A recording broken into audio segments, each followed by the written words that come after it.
Идеологи русского мира никогда не скрывали своей ненависти к нерусским народам.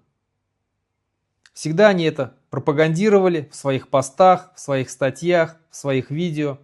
И вот яркое проявление такой ненависти и такое вот презрение, да, к нашим народам можно просмотреть вот на недавнем видео, вот на этом. Ассимиляция, то есть обращение как бы в русскость, это благо. И наоборот, когда там различным этносам говорят, а давайте вот вы у себя вот заведете какую-нибудь там, что называется, мелкую этническую идентичность, она не нужна сейчас ни для чего, кроме для раскола России. Потому что она ничего не дает, что называется, ты не переведешь Данте на язык малого народа. У тебя там просто не...